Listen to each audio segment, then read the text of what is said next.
20 जुलाई India democracy का वो काला दिन। इसके पीछे चले जाएं, जहाँ धारा 163 बीएनएस लगी हुई है, आपके खिलाफ कानूनी कार्रवाई की जा सकती है। सारे प्रदर्शनकारी इसके पीछे चले जाएं।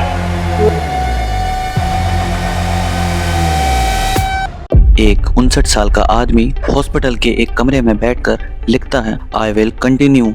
अब कुछ खत्म नहीं हो सकता, अब सब कुछ बहुत आगे जा चुका है।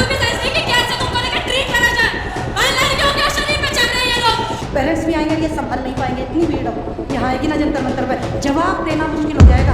बस इतनी सी डिमांड थी कि बच्चों को उनके अपने रिप्रेजेंटेटिव से मिलने दिया जाए। और इतना खून बह रहा है कि पूछिए मत। मेरे घर का जो चोट लगा मुझ पे। आप लोग सिस्टम को संभाल सकते हैं, लेकिन आप लोग लाठी मारो, उस पे क्या रहेगा? सर को दिया। मैं छोड़ के आई हूं 1 साल के बच्चों को छोड़ के मैं यहाँ पार्टिसिपेट कर रही हूं। और दूसरी तरफ इसी शहर में इसी दिन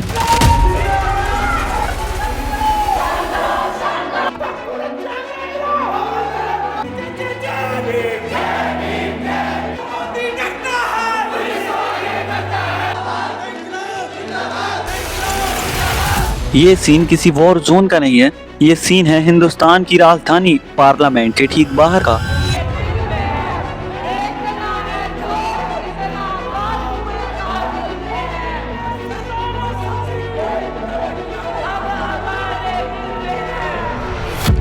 जिस पर ये अटैक हो रहा है ये कोई क्रिमिनल नहीं है। ये आपकी लाठी पड़ी है।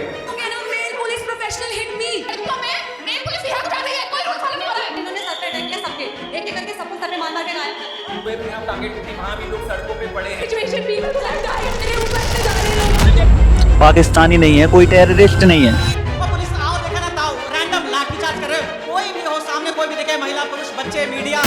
शायद इस देश की सरकार को ऐसा लग रहा है क्योंकि यहाँ जो सवाल पूछेगा, अकाउंटेबिलिटी मांगेगा, एंटी नेशनल कर दिया जाएगा। कौन है ये सोनम वांगचुक?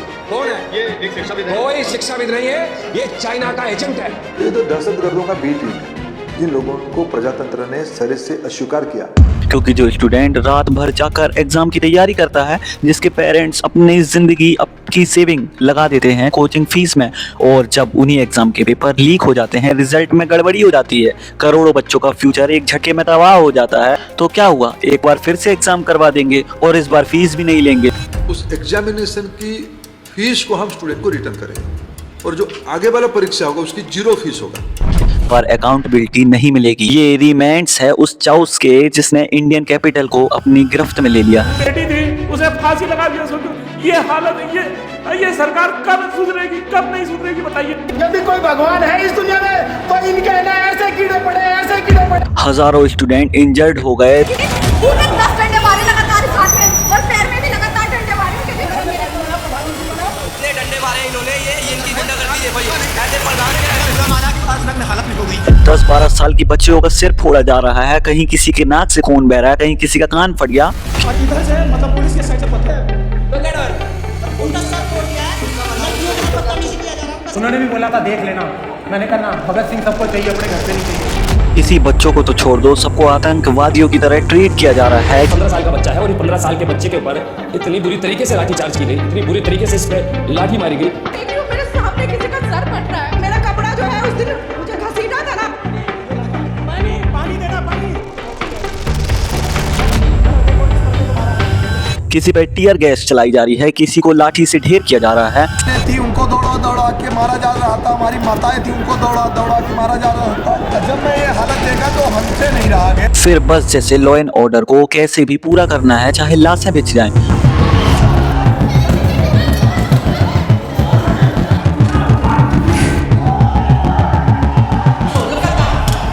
अब मैं तुमसे एक सवाल पूछता हूँ और ये सवाल मेरा नहीं है, कॉन्स्टिट्यूशन का है। क्या डेमोक्रेटिक गवर्नमेंट को अपने ही नागरिकों से इतना डर लगने लगा कि वो बात करने की बजाय उन्हें खत्म करना चाहती है? इसके गोले क्यों छोड़ रहे हो? रियल बम मार दो, जाने। किसी गलत चीज के लिए हमारे सामने नहीं उतारे, हमें मारा जा रहा है, हमें पीटा जा रहा है। ये वीडियो किसी न्यूज रिपोर्ट की नहीं है। तुमने 20 जुलाई की सारी फुटेज टीवी न्यूज पे देख ली होगी। तुमने पैनल्स पर चिल्लाते हुए बिकाऊ एंकर्स को भी देख लिया होगा। हमला और उत्पात मचाया, पुलिस और अर्धसैनिक बलों के 50 से ज्यादा जवान घायल। छात्रों की अच्छे से सबक भी सिखाया जाना चाहिए जो नेपाल और बांग्लादेश का उदाहरण देते हैं। मोदी सरकार का विरोध करने वाले, आज़ादी के नारे लगाने वाले, हमारे देश विरोधी गैंग के लोग, अर्बन नक्सल लोग। ये वीडियो वो दिखाएगी जो तुमसे कहीं ना कहीं छुपाया जा रहा है। ये वीडियो एक सिस्टम का पोस्टमार्टम है और एक सिंपल सवाल पूछकर कि जो हुआ क्या वो लीगल था, क्या वो नॉर्मल था, क्या वो डेमोक्रेटिक था। रुक जाओ, आने वाले टाइम में एक का रेजिग्नेशन होगा जो करे। अगर गद्दी में बैठे हो करप्ट हो तो अपनी पेटी कुर्सी की पेटियां बांध लो। देखो, किसी भी बात को एनालाइज करने से पहले एक फाउंडेशन समझना जरूरी है और वो फाउंडेशन है इंडियन कॉन्स्टिट्यूशन। क्योंकि बिना कॉन्स्टिट्यूशन जाने तुम ये जज नहीं कर सकते कि 20 जुलाई को जो हुआ वो सही था या गलत। ये सबसे ज्यादा फेवरेट था मेरा ये वर्ड डेमोक्रेसी, आज वो दिख नहीं रहा है। हमारी कंट्री डेमोक्रेटिक कंट्री है तो हमें मतलब प्रोटेस्ट आराम से करे तो हमें करने दे, तो ये बैरिकेड क्यों लगा रहे हैं? चलो पहले लो समझते हैं बिल्कुल बेसिक से। Article 19(1)(a) freedom of speech and expression, मतलब हर नागरिक को अपनी बात कहने का राइट है, चाहे वो सोशल मीडिया पर हो, सड़क पर हो, जंतर मंतर पर हो। ये हमारे फंडामेंटल राइट्स हैं, किसी गवर्नमेंट की दया नहीं। शिक्षा होना अपराध है।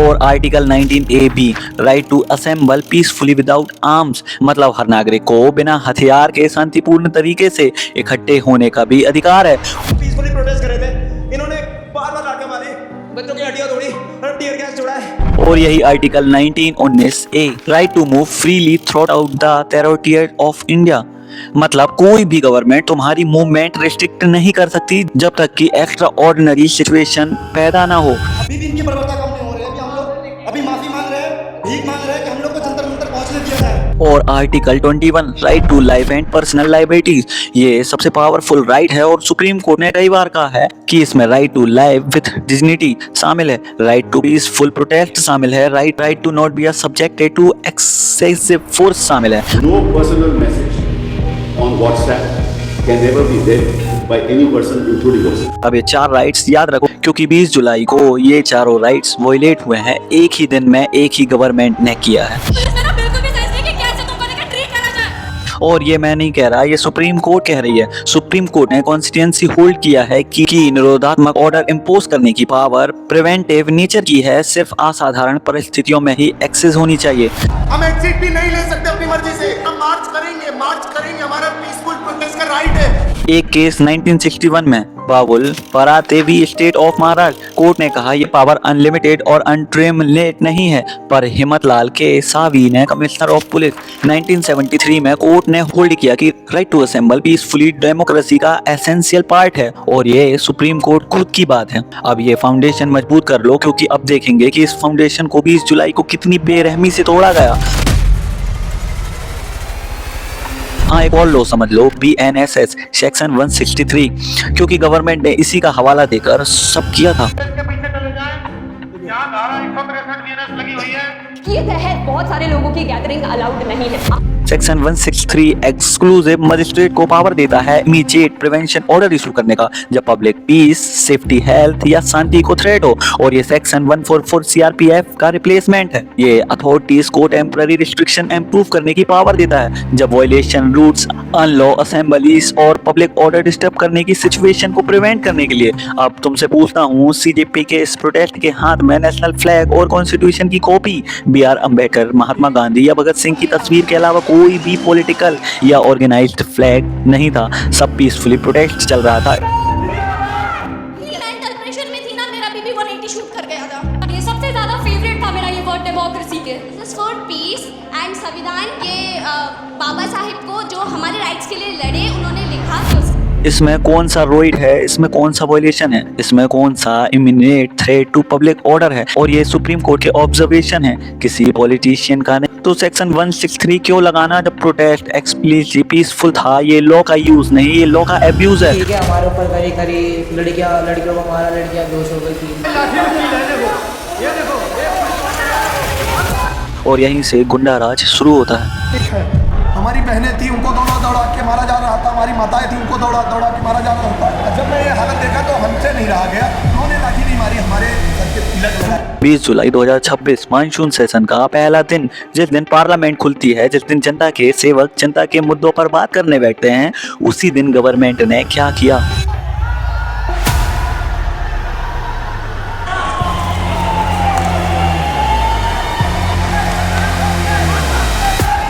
न्यू दिल्ली डिस्ट्रिक्ट में सेक्शन 163 लागू कर दिया, 5 या उससे ज्यादा लोग नहीं दिख सकते। असेंबली पर बैन लगा दिया गया, design protest site Jantar Mantar road को छोड़कर, वो भी इसलिए क्योंकि वहां सिर्फ बैठने की परमिशन दी गई। ये बस कॉल का इंतजार कर रहा है। पुलिस ने कहा कि पार्लियामेंट की ओर मार्च करने की कोई भी परमिशन ग्रांटेड नहीं की गई थी। गवर्नमेंट पहले ही 5 मेट्रो स्टेशन बंद कर दिए थे, जनपद, पटेल चौक, राजीव चौक, सेंट्रल और सेवाती। आगे छोड़ दी हमको और वहाँ से हम लोग ऑटो भी नहीं कर पा रहे, कोई गाड़ी हमको छोड़ भी नहीं रही है।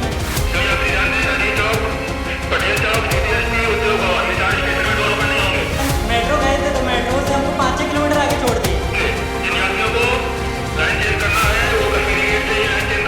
सोमवार की सुबह ऑफिस जाने का टाइम और सरकार ने स्टूडेंट को रोकने के लिए लाखों इनोसेंट कंप्यूटर की जिंदगी डिस्टर्ब कर दी। स्टेशंस एक्चुअली में बंद नहीं थे। राजीव चौक ने स्पीकर पे कहा कि स्टेशंस बंद है, बट एक्चुअली गेट्स खुले थे, वो हमें भटका रहे थे। Mobile internet service temporary suspend कर दी गई सेंट्रल दिल्ली के कुछ हिस्सों में, और कई मेट्रो स्टेशन प्रेजेंटली मेजर तौर पर बंद कर दिए गए।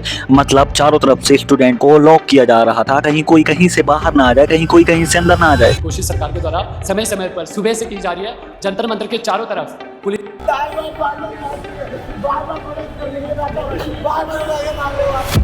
मतलब सोच के देखो किस लेवल का टॉर्चर चल रहा था।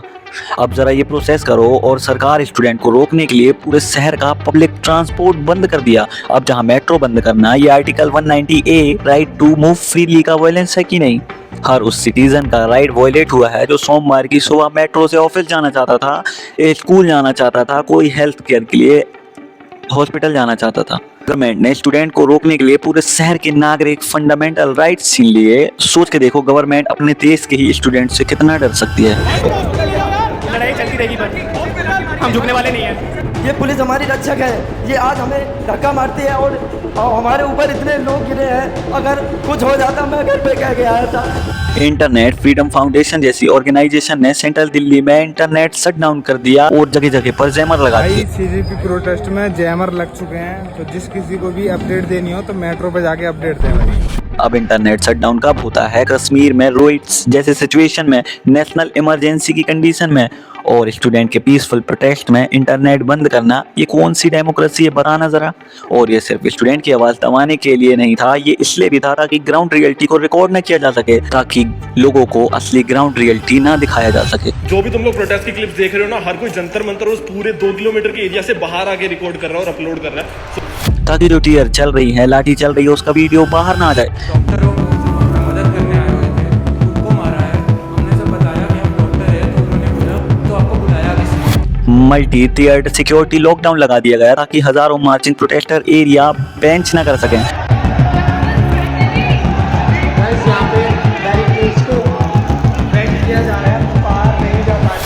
सिक्योरिटी पर्सनल ने पार्लियामेंट कॉम्प्लेक्स के मैसिव आयरन गेट्स को फिजिकली सिक्योर किया।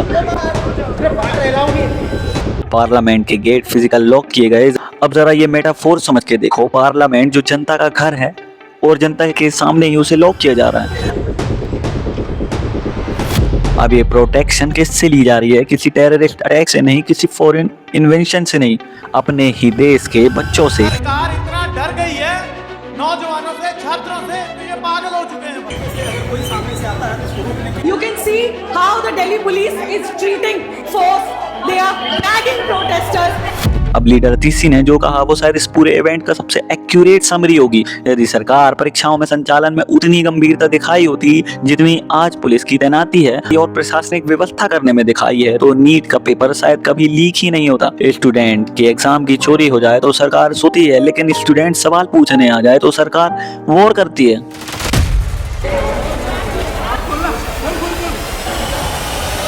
यार ये कैसी सरकार है? साफ साफ दिख रही है कि ये प्रायोरिटी है, और ये प्रायोरिटी बताती है कि सरकार किसकी है, जनता की या डिक्टेटरशिप। किसी की भी नहीं है, ना महिलाओं की है, ना युवाओं की है। मोदी जी आप अभी भी वक्त है, आ जाइए। अब ग्राउंड रियलिटी समझो। यहाँ मैं दोनों साइड प्रेजेंट करूंगा क्योंकि एक साइड रिस्पॉन्सिबल एनालाइज नहीं कहलाता। सोमवार को हजारों स्टूडेंट, माँ बाप, बुजुर्ग बारिश में भीगते हुए दिल्ली की सड़कों पर निकलते हैं, चलो संसद का नारा लगाते हुए।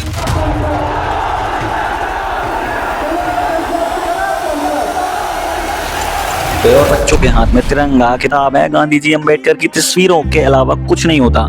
पहले स्टूडेंट जंतर मंतर जाते हैं अपने प्रोटेस्ट को कवर करने। अगर एवरेज लगाया जाए तो 1 से 1.5 लाख स्टूडेंट देखते ही देखते इस मार्च में शामिल हो जाते हैं।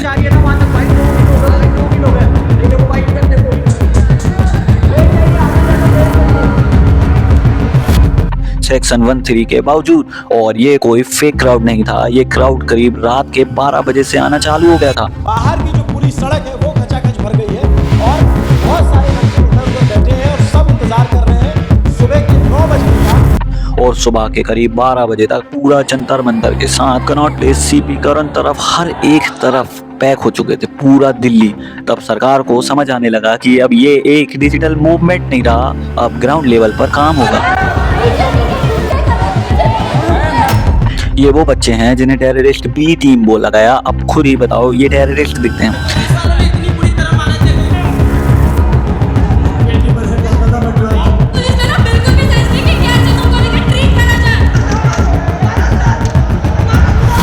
जब बच्चे पार्लियामेंट की तरफ बढ़े, पुलिस ने कई जगहों पर रोका, बैरिकेड्स की लेयर लगाई और फिर सड़क पर अफरा तफरी मचने लगी। उधर वेल्डिंग चल रही है, ये सारी बड़ी जो बैरिकेडिंग थी इसको जोड़ दिया गया है।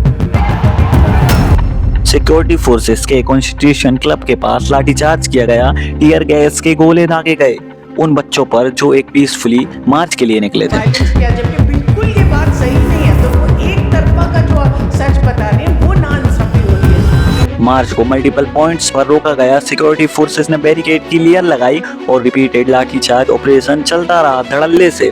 अब इस प्रोटेस्ट में छोटे से लेकर बड़े तक, बच्चों से लेकर बूढ़ों तक हर टाइप की ऑडियंस थी, पर पुलिस ने किसी चीज का परहेज नहीं किया। क्या दबा कर डंडे चलाए हैं, 2-3 डंडे मारे हैं रोड में, ये देखो। स्टूडेंट पर, महिलाओं पर बिना देखे बिना सुने लाठी बरसाते रहे। किसको कहाँ लग रही है कोई फर्क नहीं पड़ रहा, किसी का सिर फूट रहा है, किसी का कान फूट रहा है, किसी के हाथ पैर तोड़ दिए जा रहे हैं। और यही नहीं रुकती दिल्ली की पुलिस, यहाँ तक कि महिलाओं के कपड़े तक फाड़ दिए जा रहे हैं।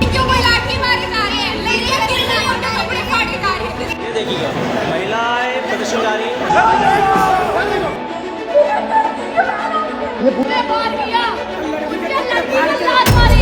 ये लोग दबकर मरने की कगार पर पहुंच गए हैं, लेकिन लॉ एंड ऑर्डर को तो मेंटेन करना ही पड़ेगा। इसको बहुत चोटें आ रहे हैं, क्योंकि पुलिस को तो कोई फर्क नहीं पड़ रहा था। जब इन सब के बाद स्टूडेंट ने नहीं रुका, आगे चलते रहे, तो टीयर गैस, स्मोक ग्रेनेड, मतलब जो ट्रीटमेंट एक आतंकवादी के लिए किया जा सकता था, दिल्ली पुलिस ने उसमें कोई कमी नहीं छोड़ी। तब से पीछे होता बच्चे का पागल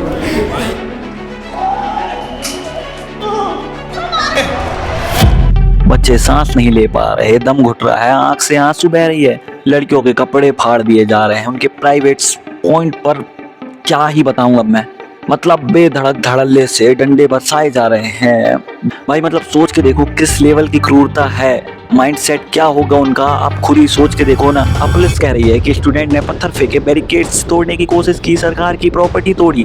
ठीक है पुलिस का ये कहना, लेकिन एक बहुत जरूरी बात ध्यान से सुनना, इंटरनेशनल न्यूज एजेंसी रिपोर्टर खुद वहां मौजूद थे, न्यूज पिंच जैसे जेन्युइन मीडिया हाउसेज, उन्होंने कंटिन्यूसली लाइव कवरेज दी है।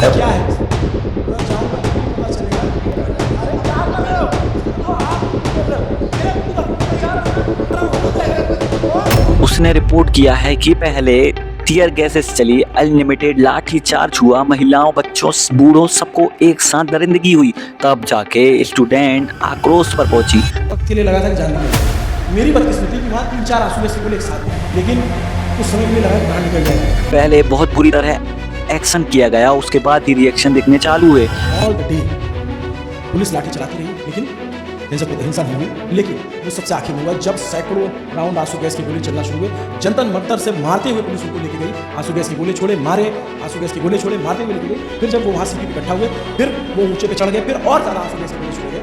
फिर वहाँ पुलिस की 3 गाड़ियाँ खड़ी थी, वहाँ पे फिर लड़कों का सब टूटा और उन्होंने पता। मैं खुद पर्सनली वहाँ नहीं जा पाया, लेकिन मैंने उस दिन 24 घंटे मतलब सुबह उठते से रात के 3 बजे तक कंटिन्यूसली वहाँ की अपडेट देखी। ठीक है, हमारी बहनें थी उनको दौड़ा दौड़ा के मारा जा रहा था, हमारी माताएं थी उनको दौड़ा दौड़ा के मारा जा रहा था। जब मैं ये हालत देखा तो हमसे नहीं रहा गया। Continuously social media pages, reel, short scroll करते रहो, बस पुलिस की क्रूरता साफ साफ नजर आ रही थी। साफ दिख रहा था कि पुलिस ने, प्रशासन ने, गवर्नमेंट ने अपनी सारी हदें पार कर दी हैं। बस जो नहीं देखा वो था गोदी मीडिया का सच। और police literally without name plate, without uniform civil में घूम रहे थे, किसी को भी मार रहे थे, कहीं पर भी डंडे बरसा रहे थे। अब ये गुंडा राज नहीं है तो और क्या है। इंसान अपनी आइडेंटिटी कब छुपाता है? जब वो कुछ इलीगल काम कर रहा होता है ताकि उसकी पहचान न की जा सके कारनामों के बाद। वही काम सरकार, गवर्नमेंट, पुलिस उस दिन उस जगह पर कर रही थी। आपके बंदे सिविल क्लोथिंग में क्यों हैं? आपकी नेम प्लेट क्यों नहीं है? ये तो बताओ, ये बताओ ना, आप बताओ तो सही। मतलब सरकार ने पहले मारा, बाद में रिएक्शन आया। ठीक है, पुलिस का एलिगेशन है कि प्रोटेस्टर ने स्टोन पिलिंग की। और अब यहाँ पर एक बहुत ही क्रिटिकल ऑब्जर्वेशन आती है और ये एक जिम्मेदार नागरिक के तौर पर मेरा एनालाइज है। क्या स्टोन पिलिंग जस्टिफाई होती है? बिल्कुल नहीं, सब गलत है। किसी भी पीसफुल प्रोटेस्ट में वायलेंस चाहे प्रोटेस्टर के साइड से हो या पुलिस के साइड से, लेकिन किसने इनिशिएट किया, ये सवाल बहुत इंपॉर्टेंट है। अगर 1.5 लाख लोगों की भीड़ में 100-200 लोग ने पत्थर फेंके तो क्या बाकी हजारों शांतिपूर्ण लोगों को टीयर गैस, लाठी चलाना जरूरी था? यार देखो, हर चीज की दो साइड होती हैं, एक अच्छी एक बुरी। वैसे ही इस प्रोटेस्ट में भी कुछ नैरेटिव वाले या फिर कुछ ऐसे लोग आ जाते हैं। इसका मतलब ये थोड़ी कि सबको मारो पीटो। कलेक्टिव पनिशमेंट बोलते हैं और कलेक्टिव पनिशमेंट दुनिया की किसी भी कानून में अपराध है। पेरेंट्स भी आएंगे, ये संभाल नहीं पाएंगे, इतनी भीड़ यहाँ आएगी ना जंतर मंतर पे। और ये पैलेट गन, सीजीपी के स्पोक पर्सन सौरभ दास ने बताया कि बच्चों पर पैलेट गन भी चलाई गई। उन्होंने एक वीडियो भी शेयर किया जिसमें आदमी के चेहरे, गर्दन, छाती, लोगों के हाथ कटे हैं। लोगों मतलब इस लेवल की दरिंदगी है, बताने में शर्म आ रही है। पैलेट गन वो हथियार होता है जो कश्मीर जैसे आतंकवाद के खिलाफ इस्तेमाल होता है। इससे आंखें भी जा सकती हैं, चेहरा बिगड़ सकता है और लिटरली लोगों की जान जा सकती है। इसको कहते हैं पैलेट गन। इनकी आंख डैमेज हो गई है, इनकी आंख से इनको दिखाई नहीं दे रहा। और ये दिल्ली में एग्जाम रिफॉर्म मांगने वाले बच्चों पे किया गया। ये कश्मीर मिलिट्री के खिलाफ यूज होती है, नॉन लीथल वेपन कैटेगरी में आती है। और फिर पुलिस यही नहीं रुकी, वांगचुक की वाइफ सीजीपी ने यह भी क्लेम किया कि सोनम वांगचुक की वाइफ गीतांजलि आर्मो को पुलिस पर्सन ने ट्रक से बाल पकड़कर घसीट कर लेके गए। सोनम सर की वाइफ के बाल खींचकर घसीट कर लेकर जा रही है पुलिस उन्हें। देखिए अभी भी दिल्ली पुलिस ने एलिगेशन को कम्प्लीटली फॉल्स एंड मिसलीडिंग बताया और एक ट्वीट किया, मेंटेन किया गया ऐसी कोई घटना कभी हुई ही नहीं थी और प्रोटेस्टर को प्रोफेशनली हैंडल किया जा रहा था। कृपया अफवाहों में ध्यान न दें। कुछ भी नहीं हुआ, हमने कोई ब्रुटैलिटी नहीं किया है किसी के ऊपर भी। इन वीडियोस हैं उसमें। हाँ, in action of duty it happened in stampedes. Was an unlawful assembly जिसको डील किया गया कुछ। पर यहाँ वीडियो सामने हैं, बच्चों के जख्म सामने हैं, दुनिया भर की मीडिया कवर कर रही है, यहाँ तक कि इंटरनेशनल मीडिया तक इस प्रोटेस्ट को कवर करने आई। साफ दिख रहा है और दिल्ली पुलिस कह रही है कुछ भी नहीं हुआ। अब पुलिस अपने 118 जवानों को जख्मी गिनाती है, लेकिन स्टूडेंट कितने जख्मी हुए उसका कोई ऑफिशियल नंबर ही नहीं है। हजारों बच्चों को आपने ढेर कर दिया, ढेर। ये चैप्टर सबसे जरूरी है क्योंकि टीयर गैस का धुआं तो कुछ घंटों में छट जाता है, लेकिन नैरेटिव तो सालों तक, अरसों तक चलता है और सरकार ये बात अच्छी तरह जानती है। विद्यार्थियों के भविष्य के लिए भारत सरकार लगातार एक भी कदम उठा रही है। जिन लोगों ने विद्यार्थियों के भविष्य के साथ खिलवाड़ किया जेलों में सड़ रहे हैं। पिछले 20 जुलाई के बाद सबसे बड़ा हमला टीयर गैस से नहीं, कहानी बदलने से हुआ। देश में एक वायरस और कॉकरोच जैसी पार्टियां आ रही हैं, ये देश को खोखला करने वाले लोग हैं। इन देश के टुकड़े करने वाले गैंग के लोगों को सबक सिखाने का काम भारतीय जनता पार्टी का कार्यकर्ता ही कर सकता है। मित्रों, 0 FIR, 0 इन्वेस्टिगेशन, 0 अकाउंटेबिलिटी। और गोदी मीडिया उसने भी कोई कसर नहीं छोड़ी। प्रोटेस्ट के तुरंत बाद से स्टूडेंट को पाकिस्तानी से लिंक करना चालू कर दिया। मोदी सरकार का विरोध करने वाले, आजादी के नारे लगाने वाले, हमारे देश विरोधी गैंग के लोग, अर्बन नक्सल लोग, बस जब स्टेट वायलेंस करे तो वो लॉ के ऑर्डर मेंटेन कर रही है, जब सिटीजन रिएक्ट करे तो वो रियोटिंग है। ये डबल स्टैंडर्ड नहीं, इम्पनिटी है और ये डेमोक्रेसी का सबसे बड़ा दुश्मन है। दे चेंज द स्टोरी। ऐसा कुछ भी नहीं हुआ, हमने कोई ब्रुटैलिटी नहीं किया है किसी के ऊपर भी। अब देखो नैरेटिव। केंद्रीय मंत्री किरण रिजिजू ने ट्वीट किया, मुझे इन लोगों पर तरस आता है जो पाकिस्तान और जॉर्ज सोरस गैंग से फॉलोवर्स लेते हैं। मंत्री सुगंधरा मुजम्मा ने क्लेम किया कि सीजेपी के 50% फॉलोवर्स पाकिस्तान से हैं और सिर्फ 9% इंडिया से, बिना किसी डेटा के। 9% of the subscriber or the follower from Pakistan. Only 9% of the followers from India. अरे भाई, केंद्रीय मंत्री हो, इसके पास इंटेलिजेंस एजेंसी है, डेटा वेरीफाई करने के लिए टूल्स है, सरकारी रिसोर्सेज है, और ये बिना कुछ चेक किए बस धड़ल्ले से हिंदुस्तान के अपने बच्चों को पाकिस्तान बोलते रहे हैं। इतना भी रहम नहीं है। क्या हम लोग टेररिस्ट हैं? नहीं, हम लोग शिक्षा के लिए खड़े हैं। कि इंस्टाग्राम की एनालाइज भी पहले ही शेयर कर चुकी थी रिकॉर्डिंग के साथ, जिसमें साफ दिखता है कि 95% से ज्यादा ऑडियंस इंडियन है। और ये पहली बार नहीं है, फार्मर प्रोटेस्ट में भी किसानों को खालिस्तान बोल दिया गया था, CAA स्टूडेंट को भी एंटी नेशनल बोल दिया गया। जब भी जनता सवाल पूछती है, सरकार उन्हें एंटी नेशनल बना देती है। बस यही एक फंडा बचा। अब एक रिस्पॉन्सिबल सिटीजन के तौर पर मेरा सवाल ये है, यूनियन मिनिस्टर है, इनके पास इंटेलिजेंस एजेंसी है, डेटा वेरिफिकेशन टूल है, गवर्नमेंट रिसोर्सेज भी है, और बिना किसी डेटा वेरीफाई किए इंडिया के अपने ही बच्चों को पाकिस्तान बोलना, ये किस हद तक सही है बताओ ना। ये मिस इन्फॉर्मेशन नहीं, ये कैरेक्टर एसोसिएशन है एक यूनियन मिनिस्टर द्वारा अपने ही नागरिक का, और पर्पस सिंपल, मूवमेंट को बर्बाद करना। क्योंकि अगर तुम किसी मूवमेंट को पाकिस्तानी लेबल दे दो तो कॉमन पब्लिक ऑटोमेटिकली उससे डिस्टेंस बना लेती है। बिना फैक्ट जाने ये प्रोपोगेंडा 101% काम करता है। लोगों को अंदर कर दिया गया है बस में, कम से कम 50 लोगों को बस में डाल दिया गया है, अगले बस फिर लगी है यहाँ से। अब education minister Dharmendra Pradhan NDTV को इंटरव्यू देते हैं प्रोटेस्टर को बी टीम ऑफ टेररिस्ट बताकर। अब ये तो दहशतगर्दों का बी टीम है। जरा ये इरोनी देखो, ये स्टेटमेंट उस एजुकेशन मिनिस्टर ने दिया जिससे टेनर पेपर लीक हुए, जिससे NTA संभल नहीं पा रही, जिसने 25 से ज्यादा स्टूडेंट को सुसाइड और देश के एजुकेशन सिस्टम को समझ लो बर्बाद करके रख दिया है, जिससे हम इस्तीफा की डिमांड कर रहे हैं। उल्टा हमें ही आके anti national B terrorist team बोल दिया जा रहा है। और जब बच्चों ने उनका रेजिग्नेशन मांगा तो उन बच्चों को ही टेररिस्ट बोल दो, बात खत्म। इस्तीफा लेने के लिए आया, जनता मंदिर में आए थे और इसको लेके पुलिस प्रशासन ने डिमांड किया है और ये सत्ता के नशे में चूर। यही उम्मीद थी खैर आपसे।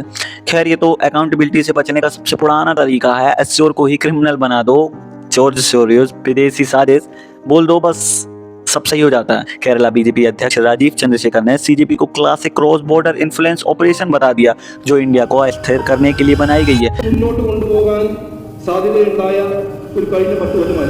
बच्चे एजुकेशन रिफॉर्म मांग रहे हैं, कैसे मतलब कैसे बोल सकते हैं टेररिस्ट। फिर भी कुछ लोगों ने सोशल मीडिया पर क्लेम किया कि डिप्के को अमेरिका से डिपेंडेंट है, फंडिंग आती है।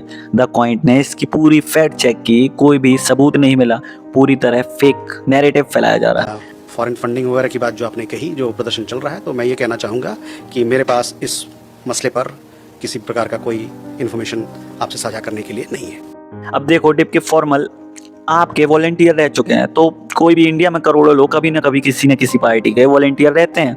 इसका मतलब ये तो नहीं कि वो जिंदगी भर उस पार्टी का गुलाम बन गया, एजेंट। अगर ये लॉजिक लगाओ तो इंडिया का कोई भी सिटीजन कभी भी किसी मूवमेंट की शुरुआत ही नहीं कर सकता, क्योंकि कभी ना कभी कोई ना कोई किसी न किसी कनेक्शन से जुड़ा ही होता है। कुछ लीडर जो CGP सपोर्टर में आए, उनके हिंदू रिलीजन जेन्युइन स्टेटमेंट को कॉन्टेक्स्ट से बाहर निकालकर नैरेटिव बनाया जा रहा है। CGP एंटी हिंदू है, CGP ने राम का विरोध किया, राम के बारे में ऐसा बोला, प्रेमानंद जी महाराज को भी बोल डाला। नीता के पति का नाम ले लेके नीता के पति का काम कर रहे हैं।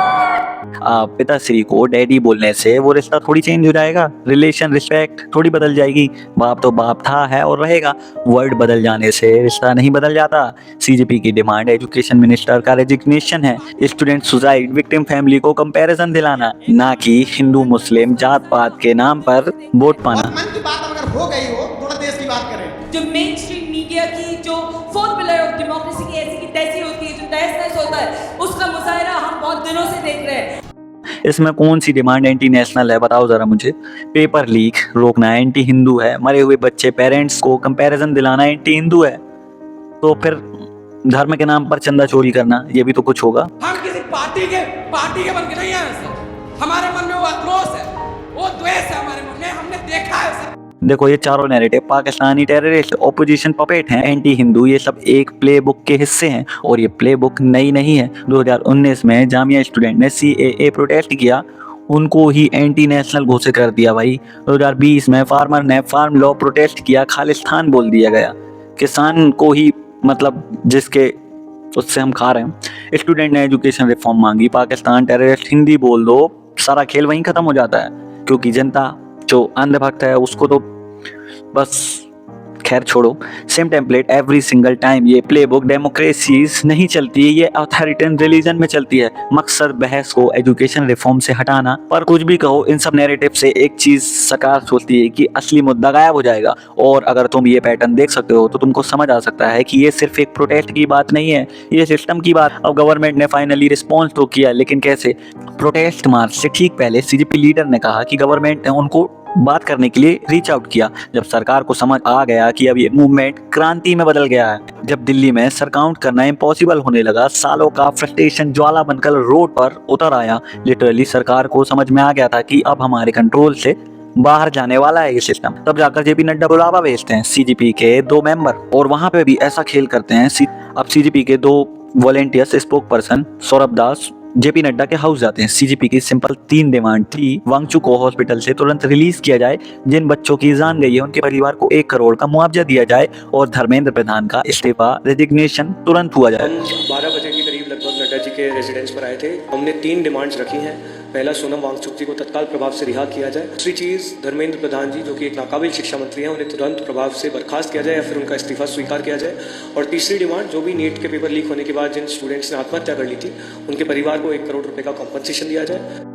3 डिमांड थी, बिल्कुल साफ थी, रीजनेबल थी, जेन्युइन थी। और जवाब में क्या आता है? CGP spoke person Ashutosh Ranka बताता है, हमारा टाइम बर्बाद हुआ। जेपी नड्डा इनको बुलाकर 10 मिनट की बातचीत के लिए इनको 4 घंटे वेट करवाता है।